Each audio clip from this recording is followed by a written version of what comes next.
What's going on, all you dads out there and all you moms? Welcome to the Fade You podcast. This is episode 128. Thanks for hanging out with us and listening to our show. We hope you enjoy it. Follow us on Twitter at Fade You Sports, and we'll get to the Twitter handles of all the guys here in just a second. My name is Matthew James. I am the host of your show today, the ringleader of this circus, so to speak. Follow me on Twitter at MatthewJames78. Kmart, if you were a circus animal, follow him on Twitter at Kmarts_angles. Kyle, if you were a circus animal, what would you be? I think with my hair right now, I'd be a lion. Just so much of it. But I don't know. You could argue a koala. Could argue a tiger. I don't know. There's so many animals come to mind.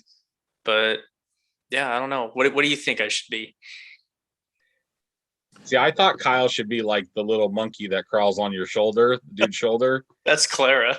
And goes and like pickpockets people and stuff like that. I feel like that's Kmart for sure. That's what I am to you as a boo? Yeah. I'll come climb on your shoulder next week. And you come climb my shoulder and I give you a little treat. Here you go, Kyle. Yeah. I feel like that's about right. I like cheese. Goodness. He is at Kmarts_angles on Twitter. Chris Duke is at Hazmat Suit 23. Chris, if you were a circus animal, other than just the smelliest one, what would you be? A dung beetle. Maybe a fucking elephant or some shit, because I have a fucking epic poopy memory, and I like to just throw around balls with my long trunk. Wow, I don't know what to do with that. But follow him at Hazmat Suit 23. He bets a lot of poop, and sometimes it goes well, and sometimes you just step in it. But more on that later. Rockets, bang, poopy. Did you bang it? Yeah, they're down by 3 with 1 second. They have the ball and they got offensive rebound. The worst team in the league, catching points at home. Let's go. He loves those. Yeah, if you like betting on bad teams and taking a lot of points, then you'll like following Chris Duke. Neil, the Bucket Boy, is here at Big Nelly Buckets on Twitter. Neil, what about you? Circus animal, what would you be? Hey, I thought Chris was going to leave me the elephant, and it's pretty clear because an elephant tusk resembles a penis with foreskin, like 100%, right? So it's an elephant. I guess you could be a giraffe then. That's a neck. He's got a long neck and a hood for a head. A long neck. Yeah. I don't know if this would be funny or if it would look like it's out of nightmares, but if someone were to Photoshop the Fade You group in a circus tent and your dumb faces on all the animals and me with the fucking whip standing in the middle trying to keep it all going, to keep us on the rails. We appreciate you, Matt, though. Oh, I try. It's difficult sometimes, but I try. Anyways, we are recording on Monday, March 28th, and it's kind of an interesting time in the sports calendar. We have college basketball winding down. We are down to the Final Four with only 3 total games remaining, and we have 2 professional leagues gearing up for postseasons. We have the Masters coming up in April in just a couple short weeks, so once college basketball ends, we will really turn the page and start to focus on other things. And, oh, by the way, Major League Baseball got their shit together, and they will be playing here in just a couple of short weeks. No, not even like a week and a half, right? Week and a half. Is it the 7th? April 8th. 6th, 7th, 8th? What is it? I thought it was the 6th was opening. There were a handful of games. I just know the Dodgers play on the 8th. Okay. Well, I don't think every team plays on the new on opening day, they don't. Right? Okay. Yeah, no, they don't. So it's a smaller, lighter slate of opening day games, and then teams will have their home openers in the days that follow. But we're not going to talk about baseball here on this show, although we will soon. We'll have to get to win totals. Neil, have you bet any win totals? I have 2 win totals that I bet while we were out in Vegas. More research to come, but I'll just throw them out real quick. The Detroit Tigers over 78.5, and then the good old Los Angeles Dodgers over 99.5. Should Dude, be I got triple digits. 97.5. You paid? Did you pay a lot of juice though? It was like minus 115, so not crazy. Oh, that's not bad. I like that. Yeah, I feel like our book you're right, Kyle. Our book had 97.5, but I don't remember what the juice. I only looked because Neil's kind of daring me to bet the under, and I'll wait till all you homers. Dude, bet why don't you bet the over? It's a win-win for you. No, it's not. There's no winning in that. You win money, or you just lose money, but you get the laugh. Money will not pay for the hatred I feel in my soul. And we'll leave it at that. More on MLB here soon. We'll have to get Joe back, and we'll talk some MLB win totals and how we're going to Homer alert. We do have an exciting guest coming up later this week. We're going to record with Taylor Mathis, who works for the Superbook. We met her out in Vegas a weekend ago for the tournament. So we're going to have her on. She's a big NBA prop bettor and big Cubs fan, big baseball fan. So can't wait to talk to her. Look for that at the end of this week or early next week. So what we do want to talk about here tonight, though, is the Final Four, because we have one more weekend of college basketball left, really just 2 days. We have 2 games on Saturday, and then we got a natty here in a week from today. And Kyle, I remember you looking at me in Vegas and saying it's going to be Arizona versus Gonzaga. And I feel like that was a very popular opinion. And, we didn't get any we didn't get any real surprise teams, but we did get 4 of the, I guess, more relevant programs here in the last several years. So not surprising in that regard, but I guess how surprised are you that there's no Arizona and no Gonzaga, 2 teams that people really pegged to have at least one? I mean, I'm more excited because it's just like, I know there's a lot of like, oh, Duke, UNC, Kansas, Nova, but to me, parity seemed to like finally be back. There seemed to just not be that much. I mean, even watching St. Peter's, they have some athletes on that team. Steam ran out yesterday, but that's going to happen. I don't know. Like, it's a deep part of me that just, likes Arizona for whatever reason. But, just looking through the brackets, I just couldn't see it, or I didn't want to see it. I don't know which one it was. Like, I at least had both of them in like 2 brackets losing in the Final Four, but I just couldn't see them not getting there. But I'm not tripping. I had no money on it, so I don't give a shit one way or the other. It's just I'm pretty excited about these 2 games on Saturday. I mean, I love the Duke UNC matchup. It's going to be fun, and see what Nova can do against Kansas. Neil, how do you feel that we ended up with a Duke UNC matchup in the Final Four? It's very fitting to me, considering that the 2 teams have never met in the tournament before, and you get it on, Coach K's final year. So I gotta think it's going to be the most watched college basketball game probably of all time. Like, I feel like the ratings for this are going to trump the ratings for the actual national championship game this year, even if it's like a Duke Kansas, unless it's like Duke Kansas, and Coach K gets to one more round. But I think it's great. I texted my buddy Nick, who's a huge Duke homer, and I said, Saturday will probably be the only time in my life where I'm actually rooting for Duke, because I wanted to see Duke in North Carolina as a college basketball fan. Chris, are you on board with these guys? Are you excited and think it's awesome that we get Duke UNC in the Final Four? Nah, I don't give a fuck. I guess it's kind of cool. I mean, everyone gets fucking stoked when it's like Boston and New York, and the the ALCS or something like that's cool. I agree.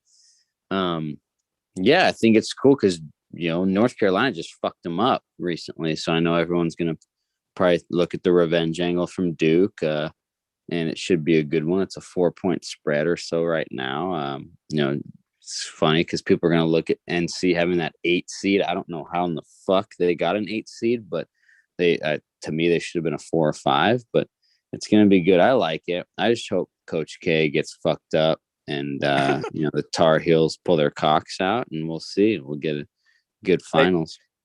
Like for me, I just, it's more of the blue blood, programs. That's what I'm excited about, just to see schools that are just really good at basketball. Like, it doesn't really matter that it is who it is. It's just more of, how do you not get excited?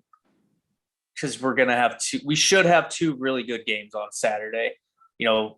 Yesterday, basically 2 blowouts. 1 game was good for a half, but I mean, these 4-point spreads, I mean, I think it's just going to be right on those numbers for most of the game. Well, here's how you don't get excited. You don't get excited if you're sick and tired of Duke UNC being shoved down your throat every season for multiple months, and you're tired of ESPN just massaging Duke's nuts year after year after year. Maybe this is an unpopular opinion, but I cringe and groan that we got this matchup. I just think, we're a California show. Do we need a Pac-12 team in the Final Four? No. Would it have been cool? Yes. Duke UNC, I feel like I get that. I mean, that's a whole week's worth of programming when it happens during the regular season, and now we have to endure it in the Final Four. Maybe it's an unpopular opinion and people are super stoked for this because of the history, but I mean, it just does nothing for me at this point. Like, I don't care about the Coach K farewell. Don't know. I mean, I don't care about it either. I just don't have time to watch Sports Center. Like, I probably won't see any of this shit until Saturday. Like, I'm probably the only person on this podcast who really couldn't give a fuck about anybody else's opinion. Like,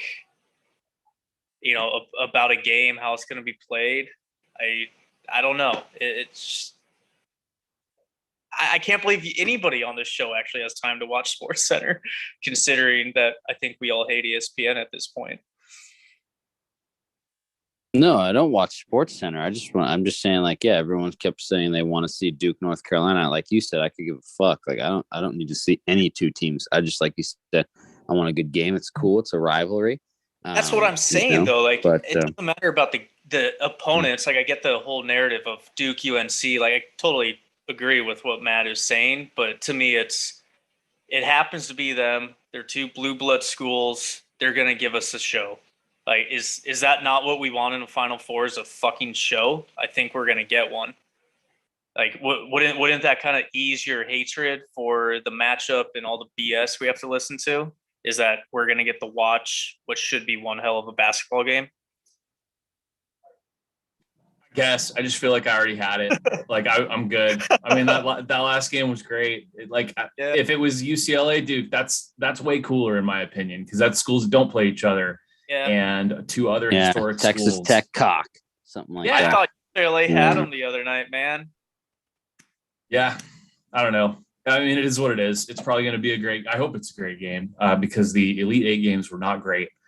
Before we get to the other one, I mean, can we talk about how the weekend games are kind of bad? I mean, was Saturday that bad? Well, I guess, I mean, you love clanks. I mean, but I guess Houston was down 10. It didn't seem like they really ever had a chance until it got, 42-40, but then they couldn't score. And then Duke kind of ran away with. So, yeah, I guess you're right. Yeah, the weekend games were pretty trash for an Elite 8 game. For teams to be elite, that wasn't elite play. Like, by half of them. I mean, I do love clanks. So 50-44, that is going to make me feel some type of way. But I mean, Neil, you and I talked about this with Villanova. Like, I mean, that's one of the most efficient teams you're going to get. Like, we talked about how they score or get fouled almost every time down. Houston holds them to 29% shooting and loses the game. Like, that's pretty bad basketball. Objectively speaking. Yeah, that was bad basketball. That game was difficult to watch, even if you love clanks like as a basketball game. They ran into for Villanova's sake, they ran into a Houston team that was probably could match them physically. Sort of a team that plays kind of almost positionless basketball, similar to Villanova. And it was just one of those games where at no point did you think either team was ever going to sort of run away from the other. Like neither team was finding looks, neither team they were just content to go to 24 seconds and then try to find some offense. Everything was clanking, like we said, I think in our text thread, everything was clanking except for Villanova's free throws. Perfect. Which I think they ended was a 14 of 14, 15 of 15, 100%. 15 of 15. So like you think they scored 50 points and they went 15 and 15 from the line. So they scored 35 points not from the line in that game, and like they made 15 field goals and 15 free throws. 15 free throws. And there you go. Yeah, that game, and then I don't know what Arkansas was trying to do, but clearly not in the same league as Duke in that game. And then both games Sunday were a blowout. Kansas and Miami was close for a while, and then the second half, that is as dominant. I think Big Cat from Barstool, Chris, you can tell me if you agree with this assessment. He characterized it as a skull fucking what Kansas did to Miami in the second half.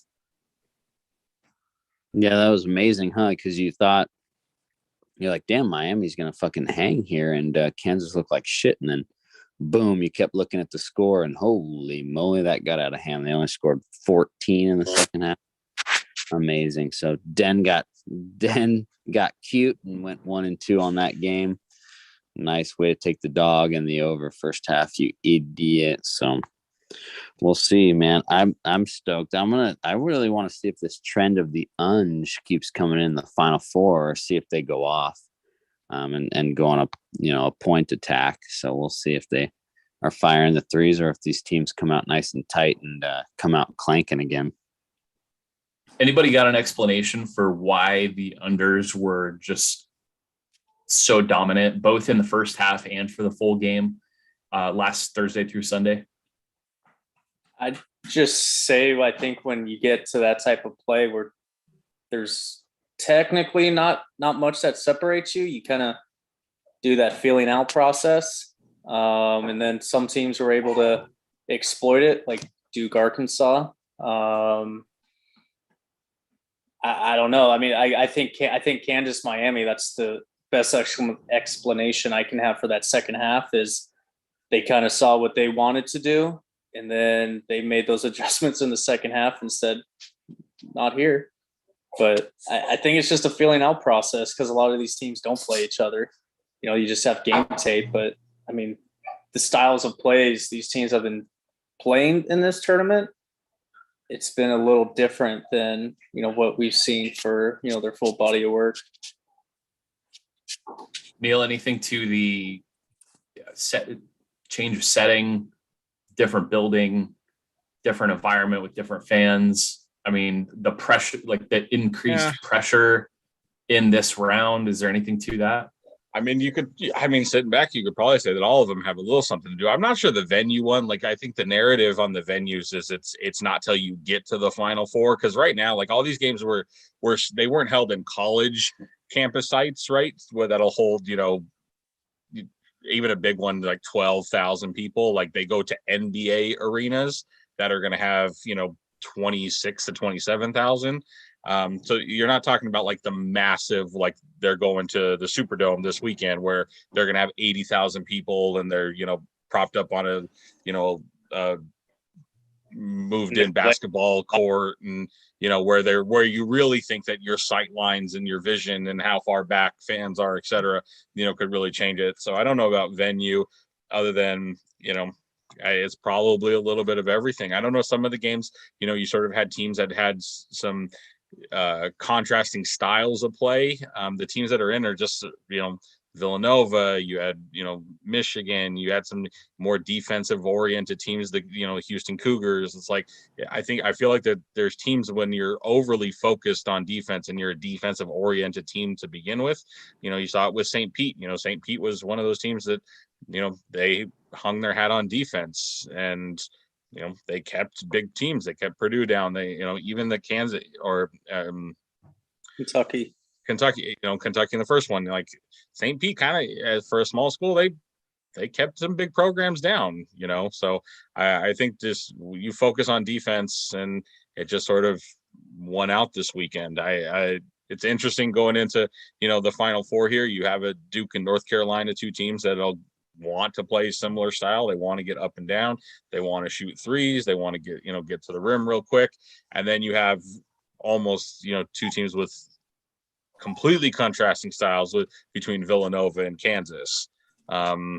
So if you want, I know we talked about football a little bit with the correlated parlay, but I got to feel like that Kansas Villanova game is going to be a little correlated. That if any team scores in the 70s, it's probably Kansas. So it would lead you to a Kansas and over versus potentially then a Villanova win and cover in a game that 58-55 or something like that. Yeah, if Nova can hold Kansas to the low 60s or something like that. But right. Kyle, are you surprised at how Duke? I feel like on the last pod you mentioned Duke's improving defense. They're still only 45th in defensive efficiency on Ken Palm, which tells you that they didn't really play awesome defense for being one of the better schools in the country for most of the season. Are you surprised at how much they've improved in some of these games? Yeah, I mean, there's two factors, and that's what I was alluding to. Like Ken Palm, I'm pretty sure has full body of work, from game one. Like I wish, like the one thing, and I would pay $100 instead of $20 a year for a shit, even probably more, is if I could just filter X amount of games from February 1 or whatever it is and see where that ranks, because I guarantee you it's a lot better than 45th. But I mean, even at 45th, when you look at their style of play, they have so many more possessions than the average team. If you look at those other 44 teams ahead of them, you could start to argue it. But yeah, I mean, that's kind of the reason why going in, I thought Duke had a chance. Is offensively, they're one of the best. If they're hitting their threes, I don't know if you can stop them. And defensively, they've come together. I don't know if it has to do with wanting it more for their coach, or if they just came together as a group, as Neil talked about in the last pod. Just a lot of these teams have been playing together, so they just needed 20 games to get familiar with each other. Chris, I am holding a Kansas 15-1 future from July. How do you hedge that at this point? Oh, Dad. I mean, it's kind of a good position.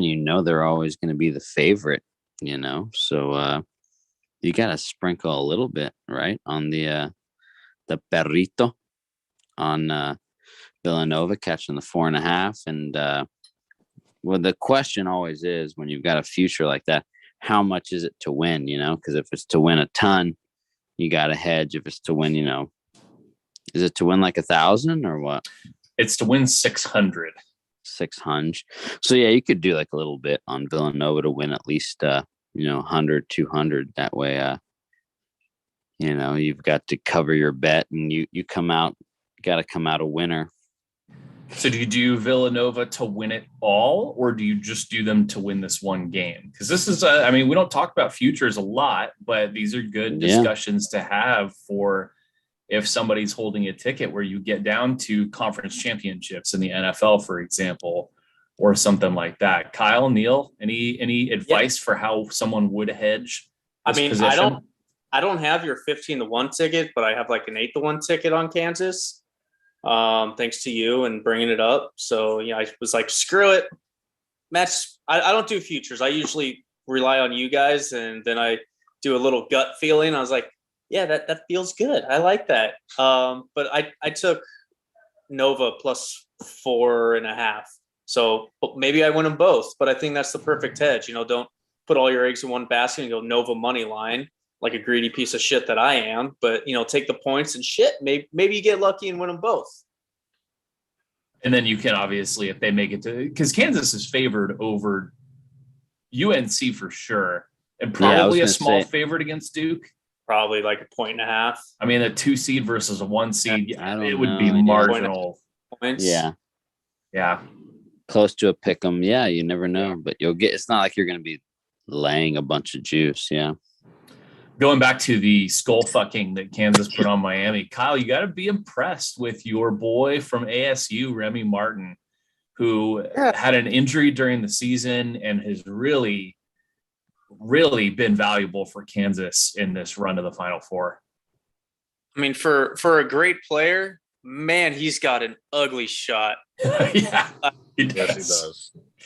It's low. I mean, it's almost as if he were Kyler Murray, just super short and just trying to like get it, because it reminds me of a 5-year-old shot when he just doesn't have the strength to get it there. No, his pull-up jumpers look like Shaq's free throws. Yeah. Where he's just shooting a line drive that he hopes just hits the back of the rim and falls right in. It's phenomenal. Yeah. Fantastic. Yeah, but amazing player. Love to see it. 6-man brings the energy, clamps down. Yes. And if I can just give Kyle and I a shout out, man, I went back and I listened. So Kyle and I did our college basketball preview pod months ago before the tip off. Back in October, right? Yeah, October, before November. tip off. And we broke down some conferences, and neither one of us went through the whole Big 12, but at the end of that, we talk about Kansas by itself. And, I had thought from the very beginning that if Bill Self could figure out how to incorporate Remy Martin into the offense as not the primary scorer like he had to be at ASU, but just a supplemental piece for all the other, talented guys that they had, that Kansas was going to be the team that I thought was going to win it all. I only filled out one bracket. It has Kansas winning. I don't have a future on it. But kudos to Bill Self. I didn't think Remy Martin would be the guy to come off the bench, but man, when that guy comes off the bench as just like an electric firecracker, if he's on, this team's going to win the national championship, and it's going to be because of Remy Martin, because no one else has a 6-man that's like that. So that's my take on Kansas. I think that they're favored, and I think that they're better as far as your future ticket. This would be the game that concerns me, against Nova, because of that sort of style of play that Nova plays. And if they, have that dominating defensive performance, I think versus a Duke versus North Carolina, even though you're laying a smaller number, I'd feel more comfortable in that type of game, because I feel like North Carolina, has the experience to beat a Duke, North Carolina. This would be actually the game that would concern me, because the style of play is so different from what they're going to see in the next game. Like Matt, I would at 15-1, I would just say you put $100 on Kansas, I would just put $200 on the spread, because therefore you're not taking too much of a chunk in it. You still have a 4-point middle. And if Villanova does knock them out, you at least profit $100, or at least double whatever you original bet. Yeah. But obviously there's still a risk underlying that. But I personally, that's kind of what my thought was when I took Nova, but I actually think they have a damn good chance to win the game outright. Well, it's like Chris said, it depends on the size of the bet, right? You don't want to. Right. You don't want to take too much out of your potential winnings, but you still want to put yourself in a position where you're winning money no matter what. That's the reason you make a future bet for, 10-1, 11 or higher is to put yourself in a position where you win no matter what. So let's talk about that game for a second, because there's going to be narratives galore. Obviously, we have a major injury with Justin Moore going down. Chris, you're the fade the injury guy. You got to think that people are going to hear this and hammer Kansas. But your thoughts on the action of this game and what you anticipate? Yeah, I'm seeing, looking now to see like if how lopsided it is. Obviously, a lot of folks are on Kansas. It's at 4.5, and they're wondering if it's going to go up to 5.5. Doesn't look too lopsided right now. I mean, it looks like a little 60-40 public lean on Kansas, which is about what you would expect, I think. Mm-hmm. Yeah. And I think it's gonna the higher it creeps, it's like you guys say, favorites early, dogs late. We'll see and see if it gets up to 5 or 6, and then take it. We could see Villanova, like Kmart said. Hopefully, you get both, right? Kansas wins money line and Villanova covers. Yeah. I mean, I think that's the smart play because Matt, DraftKings, as of 4 hours ago, has the bets 75% on Kansas and 82% of the handle. So very, very square. So how much does the injury matter? I mean, Neil, you were telling us earlier and reminding us that Nova does not play a ton of guys. They kind of rely on their core group. So is this going to matter more for a team like that? And that said, I'm with Duke most of the time here, Chris Duke, not the team, about fade the injury news we saw, today in the NBA.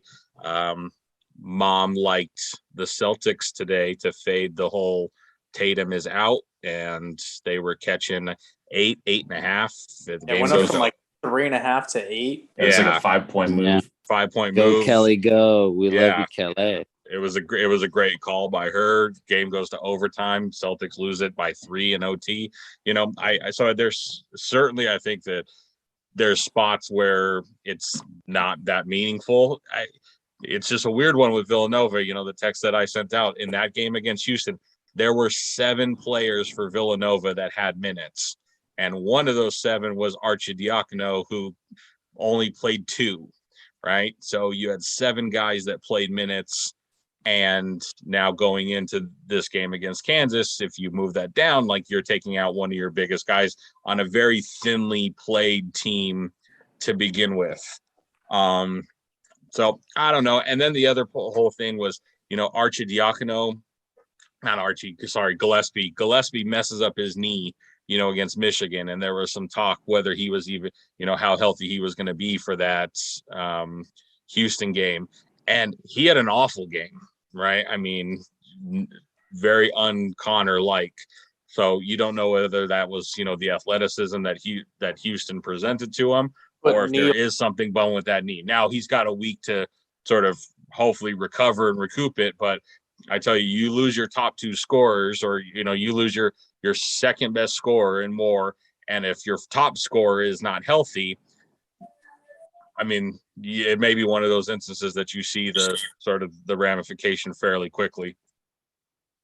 But Neil, even though he wasn't effective shooting, which nobody in that game was, I mean, he still played 35 minutes, and he played all the minutes. No, absolutely, he played all the minutes. He made his free throws, but I mean, he had 1 assist. What I'm going at is the defensive.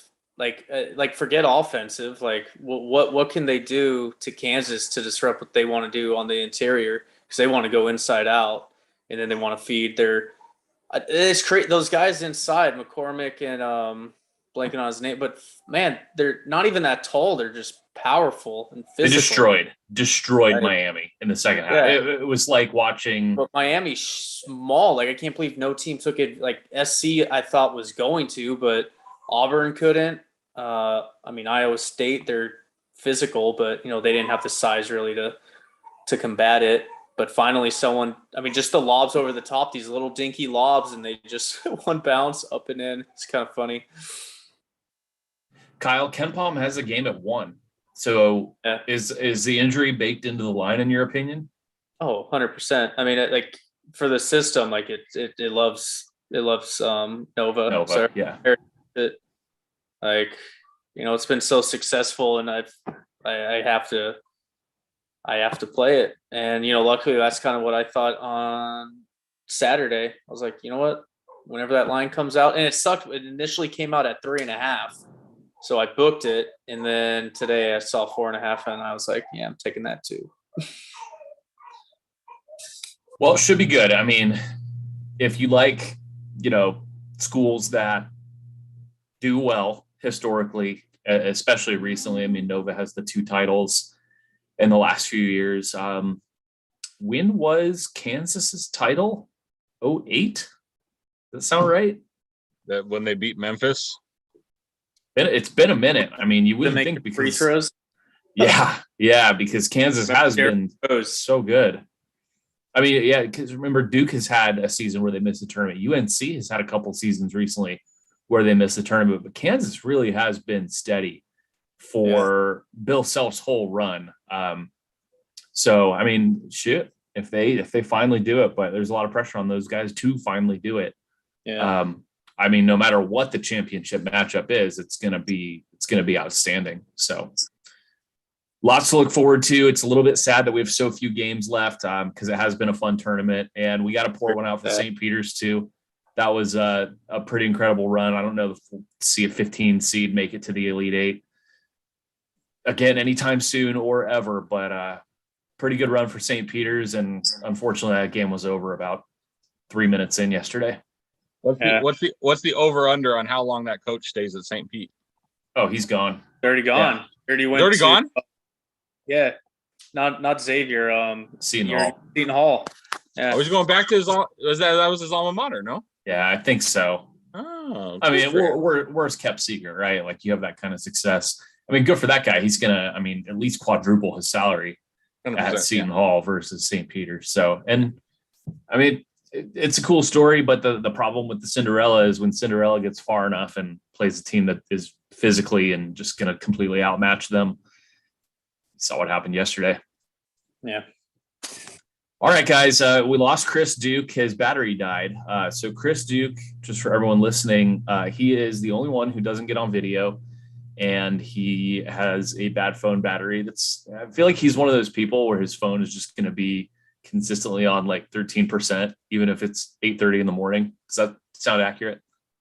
Yeah. And I mean, I came on my iPad, I just didn't feel like sitting at my desk. I was there all day. I had to do it from the couch.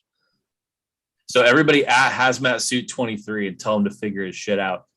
And maybe we can get Dad to hang in there for the whole pod next time. So speaking of next time, we are going to record later this week with Taylor Mathis. Going to talk to her about her affinity for NBA props and her love of baseball. And then the Fade You podcast, I'll be back. I guess what we'll probably do is record next week on Tuesday, since the national championship is Monday night, unless we want some kind of instant reaction. But we'll be back with a show later this week. And then we'll be back with a new episode with all the dads early next week, Monday or Tuesday. So look out for that.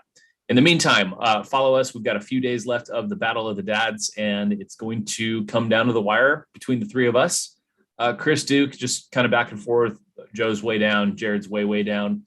But the three of us have a few days left to figure out who can really do the best in these last, I guess, 3 days starting tomorrow. So good luck, guys. Yeah, good luck. May Be fun. the bigger man win. Yeah. It'll be whoever loses the least, because It really will be. I mean, man, when you're betting on the basketball classic and fucking NBA and the NHL, it's a crapshoot, man. more than I do the NBA, that's for sure.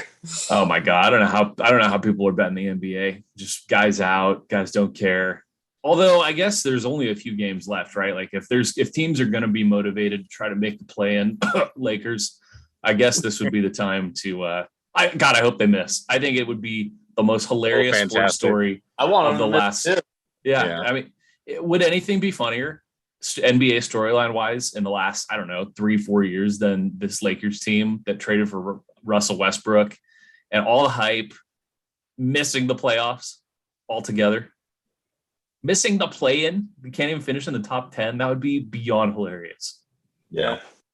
No, I think you're right. I don't think there's anything better.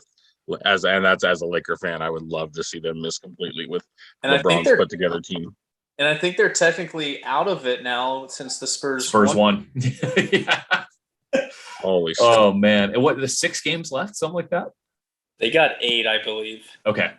Mm-hmm. So they got probably 2 weeks worth of games left, man. 6 of them. Jeez. All right. If they don't win 4, I don't see them getting in. I don't see how. Yeah. All right, everybody. Thanks for hanging out and listening. Follow us on the Twitter at FadeU Sports. Follow me at Matthew James 78, Kyle at Kmart's_angles, Neil at Big Nelly Buckets, and then we'll tweet out the rest of the guys, and we'll be back later this week with Taylor, and then we'll be back after the national championship game with everybody else. So maybe Kyle, just remind everybody what happens sometimes if you bet on poop. You might just slip in it and get your face stuck with some wrinkly dump.